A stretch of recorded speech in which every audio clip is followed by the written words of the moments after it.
Hello दोस्तों, कैसे हो आप। आई होप आप ठीक होगे।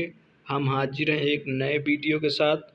अल्टरनेटिंग करंट का ये वीडियो है जो आपके एग्ज़ाम में यहाँ से 2 या 3 क्वेश्चन देखने को मिल जाएंगे। अतः हमारे channel study lover with airman को सब्सक्राइब करें और ज़्यादा से ज़्यादा लाइक करें। चलते हैं क्वेश्चन नंबर 1 की तरफ। क्वेश्चन नंबर 1 है, एक पूरे चक्र में प्रत्यावर्ती धारा का माध्यमान होता है। Option A 0, option B I/2, option C I, option D 2I। एक पूरे चक्र में प्रत्यावर्ती धारा का मान 0 होता है। चलते हैं क्वेश्चन नंबर 2 की तरफ। क्वेश्चन नंबर 2 है, आभासी धारा होती है। ऑप्शन ए √2 इंटू शिखर धारा, ऑप्शन बी शिखर धारा अपान 2, ऑप्शन सी है शिखर धारा अपान √2, इसे कहते हैं I0 अपान √2, डी औसत धारा अपान √2। तो इसका सही उत्तर हो जाएगा शिखर धारा यानी I0 अपान √2 जो हो आभासी धारा होती है। चलते हैं क्वेश्चन नंबर तीसरे की तरफ। क्वेश्चन नंबर तीसरा है, प्रत्यावर्ती धारा निम्न में से कौन सा प्रभाव प्रदर्शित करती है। ऑप्शन ए रासायनिक प्रभाव, ऑप्शन बी ऊष्मीय प्रभाव, ऑप्शन सी चुंबकीय प्रभाव, ऑप्शन डी इनमें से कोई नहीं। तो प्रत्यावर्ती धारा है ऊष्मीय प्रभाव को प्रदर्शित करती है। चलते हैं क्वेश्चन नंबर चौथे की तरफ। क्वेश्चन नंबर चौथा, प्रतिघात का मात्रक है। Option A ohm, option B mho, option C farad, option D ampere. तो प्रतिघात का मात्रक है ओम। चलते हैं क्वेश्चन नंबर पाँचवें की तरफ। क्वेश्चन नंबर पाँचवा है, तप्त तार एमीटर मापता है प्रत्यावर्ती धारा का उच्चतम मान, औसत मान, मूल औसत, वर्ग मान, इनमें से कोई नहीं। तो इसका ऑप्शन नंबर सी करेक्ट हो जाएगा। मूल औसत वर्गमान तप्त तार का एमीटर मापता है। क्वेश्चन चलते हैं क्वेश्चन नंबर छठवें की तरफ। क्वेश्चन नंबर छठवां है, तप्त तार एमीटर में ऑप्शन ए धारा विक्षेप के अनुपाती होती है, ऑप्शन बी धारा विक्षेप के वर्ग के व्युत्क्रमानुपाती होती है, ऑप्शन सी विक्षेप धारा के वर्ग के व्युत्क्रमानुपाती होती है, धारा विक्षेप वर्ग के मूल के अनुक्रमानुपाती होती है। तो तप्त तार एमीटर में विक्षेप धारा के वर्ग के अनुक्रमानुपाती होता है। इसका ऑप्शन नंबर सी सही हो जाएगा। चलते हैं क्वेश्चन नंबर सातवें की तरफ। क्वेश्चन नंबर सातवां है, यांत्रिक ऊर्जा को विद्युत ऊर्जा में बदलने वाला यंत्र है। Option A transformer, option C motor, option B dynamo, option D प्रेरक कुंडली। तो इसका सही उत्तर हो जाएगा डायनमो। डायनमो जो है यांत्रिक ऊर्जा को विद्युत ऊर्जा में बदलता है।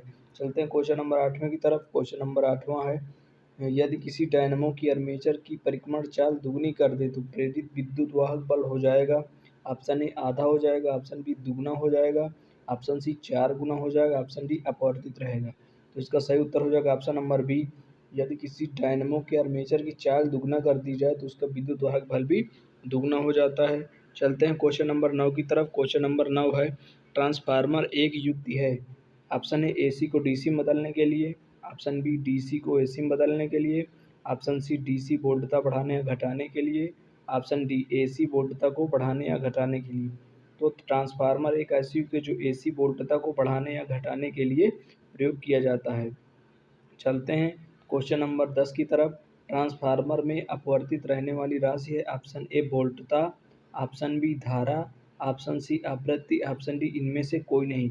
ट्रांसफार्मर में जो अपवर्तित रहने वाली राशि है वो है विद्युत धारा। चलते हैं क्वेश्चन नंबर 11 की तरफ। किसी कुंडली में उच्चई ट्रांसफार्मर की प्राथमिक और द्वितीय कुंडली तार में क्रमशः N1 व N2 फेरे हैं तब। ऑप्शन ए N1 बड़ा होगा N2 से, ऑप्शन बी N2 बड़ा होगा N1 से, ऑप्शन सी N1 बराबर N2, ऑप्शन डी N1 बराबर 0। तो इसका सही आंसर हो जाएगा आंसर नंबर बी। उच्चाई ट्रांसफार्मर में प्राथमिक और द्वितीय कुंडली में तार में क्रमशः N1 व N2 फेरे हों, N2 बड़ा होगा N1 से। चलते हैं क्वेश्चन नंबर 12 की तरफ।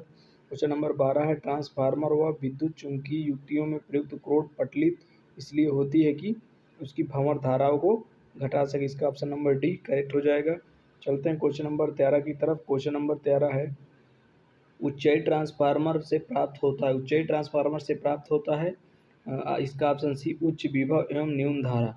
उच्चाई ट्रांसफार्मर जो है उच्च विभव व हमें उच्च विभव देता है व न्यून धारा देता है। चलते हैं क्वेश्चन नंबर 14 की तरफ। क्वेश्चन नंबर 14 है, ट्रांसफार्मर का कार्य है। ट्रांसफार्मर किस सिद्धांत पर कार्य करता है। बेहद इंपॉर्टेंट क्वेश्चन है। ट्रांसफार्मर जो है अन्योन्य प्रेरण के सिद्धांत पर काम करता है। इसका ऑप्शन नंबर बी करेक्ट हो जाएगा। चलते हैं क्वेश्चन नंबर 15 की तरफ। प्रत्यावर्ती परिपथ में अनुनाद की अवस्था में धारा और विद्युत वाहक बल के बीच कालांतर कितना होता है?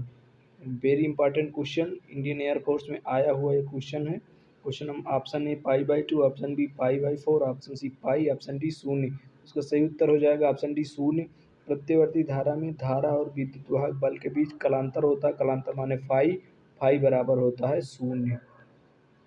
चलते हैं क्वेश्चन नंबर 16 की तरफ। प्रत्यावर्ती धारा परिपथ में व्यय शक्ति होती है केवल प्रतिरोध में, केवल धारिता में, केवल प्रेरकत्व में, इन सभी में। तो प्रत्यावर्ती परिपथ में व्यय जो शक्ति होती है केवल प्रतिरोध में ही व्यय शक्ति होती है। चलते हैं क्वेश्चन नंबर 17 की तरफ। चोक कुंडली में होता है, चोक कुंडली में होता है, बेहद फेमस क्वेश्चन है, आपके एग्जाम के लिए बेहद इंपॉर्टेंट है। चोक कुंडली में उच्च प्रेरकत्व एवं निम्न प्रतिरोध होता है। तो दोस्तों आपको कमेंट में क्वेश्चन का जवाब देना है कि चोक कुंडली विद्युत परिपथ में किस प्रकार से समाहित की जाती है या लगाई जाती है। आप कमेंट में आंसर करके जरूर बताएं। चलते हैं क्वेश्चन नंबर 18 की तरफ। क्वेश्चन नंबर 18 है, अच्छे चोक कुंडली का शक्ति गुणांक होता है। तो अच्छे चोक कुंडली का शक्ति गुणांक शून्य होता है। ऑप्शन नंबर ए यहाँ पे सही हो जाएगा। चलते हैं क्वेश्चन नंबर 19 की तरफ। अपचयी ट्रांसफार्मर में क्या बढ़ जाती है? तो अपचयी ट्रांसफार्मर धारा बढ़ जाती है, वोल्टेज उच्चयी ट्रांसफार्मर में बढ़ जाता है। चलते हैं क्वेश्चन नंबर 20 की तरफ। नर्म लोहे का बना ट्रांसफार्मर का कोड निम्न में से किसका ह्रास करता है? तो शैथिल्य ह्रास को ये कम करता है। नर्म लोहे का कोड इसलिए बनाया जाता है ट्रांसफार्मर क्योंकि शैथिल्य हानि को कम करता है। चलते हैं क्वेश्चन नंबर 21 की तरफ। क्वेश्चन नंबर 21 है, अनुनाद की स्थिति में धारा और वोल्टता के मध्य कालांतर कितना होता है? ट्रांसफार्मर की स्थिति में धारा और वोल्टता के मध्य कालांतर शून्य होता है। अनुनाद की भी स्थिति में कालांतर और वोल्टता के मध्य कालांतर शून्य होता है। चलते हैं क्वेश्चन नंबर 22 की तरफ। प्रत्यावर्ती धारा के शिखर मान तथा वर्ग माध्य मूल मान का अनुपात होता है। तो इसका अनुपात होता है I0/√2। ये होता है I0/√2। तो I बराबर होता है, शिखर माध्य मूल हो जाएगा I√2। तो यहाँ पे ऑप्शन नंबर इसका करेक्ट हो जाएगा, ऑप्शन नंबर सी यहाँ पे करेक्ट हो जाएगा। चलते हैं क्वेश्चन नंबर 23 की तरफ। दिष्ट धारा के किसी कुंडली का प्रतिरोध 5 ओम है, तो प्रत्यावर्ती धारा का प्रतिरोध होगा। तो दिष्ट धारा का कुंडली का प्रतिरोध अगर 5 ओम है तो प्रत्यावर्ती धारा का प्रतिरोध बढ़ जाएगा, इसका ऑप्शन बी करेक्ट हो जाएगा। क्वेश्चन नंबर 24 है, इंपॉर्टेंट क्वेश्चन है आपके एग्जाम के लिए। शुद्ध संधारित्र में AC परिपथ में औसत शक्ति व्यय है A 1/CV², B CV², B 1/4CV², option D शून्य। इसका सही उत्तर हो जाएगा ऑप्शन डी शून्य। ऑप्शन डी शून्य हो जाएगा। AC परिपथ की औसत शक्ति कितनी होती है? शून्य होती है। चलते हैं क्वेश्चन नंबर 25 की तरफ। किसी शुद्ध प्रेरकीय परिपथ में धारा जो होती है वो विद्युत वाहक बल के पीछे लगी, यानी टोटल विद्युत वाहक बल के 90 डिग्री पीछे लैग करती है। चलते हैं क्वेश्चन नंबर 26 की तरफ। क्वेश्चन नंबर 26 है जो आपका लास्ट क्वेश्चन है। क्वेश्चन नंबर 26 है, प्रत्यावर्ती परिपथ के लिए जिसमें केवल शुद्ध प्रेरकत्व लगा हो, प्रत्यावर्ती वोल्टेज का मान धारा कितने कोण पर अग्रगामी होता है?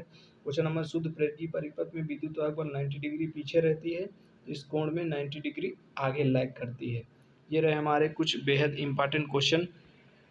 जिन दोस्तों ने अभी हमारा YouTube channel study lover with airman को सब्सक्राइब नहीं किया हो, सब्सक्राइब कर ले। इसी तरह के यूजफुल वीडियो के लिए हम आपसे डेली मुलाकात करेंगे। वीडियो देखने के लिए धन्यवाद।